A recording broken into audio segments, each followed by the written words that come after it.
नाशिकचे जिल्हाधिकारी जलज शर्मा यांची सुद्धा बदली करण्यात आलेली आहे।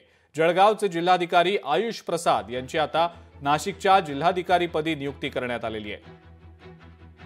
जलज शर्मा यांची बदली करण्यात आलेली असून त्यांच्या जागी आता आयुष प्रसाद नाशिकचे नवे जिल्हाधिकारी असतील। या दोन्ही महत्त्वाच्या अपडेट संदर्भातली माहिती आपण जाणून घेऊया। महेश महाले आपले प्रतिनिधी आपल्या सोबत आहेत सध्या। महेश, नाशिकच्या जिल्हाधिकाऱ्यांची जलज शर्मा यांची बदली झालेली आहे, त्यांच्या जागी आता जळगावचे जिल्हाधिकारी आयुष प्रसाद नाशिकचा जिल्हाधिकारी पदाचा कार्यभार पाहणार आहेत। महेश, काय नेमक्या या सगळ्या बदल्यांसंदर्भातली घडामोड आहे?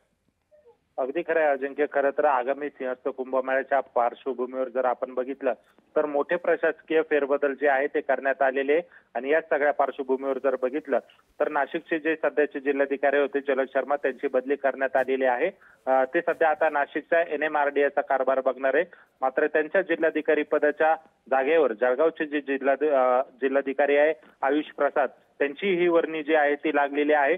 तर कुंभमेळा आयुक्त म्हणून पिंपरी चिंचवडचे महापालिका आयुक्त शेखर सिंग यांची बदली झालेली। एकूणच जर बघितलं गेलं तर आता अवघ्या 1.5 वर्षांवर नाशिकचा सिंहस्थ कुंभमेळा येऊन ठेपलेला आहे आणि त्या सगळ्या पार्श्वभूमीवर प्रशासकीय कामांना वेग यावा यासाठी या बदल्या ज्या आहेत त्या करण्यात आलेल्या आहेत।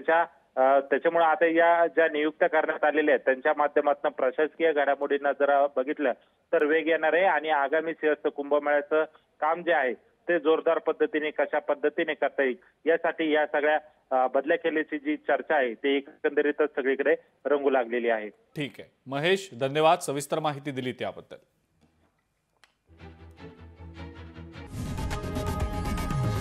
लोकशाही मराठी ऐका, पहा, जागरूक रहा।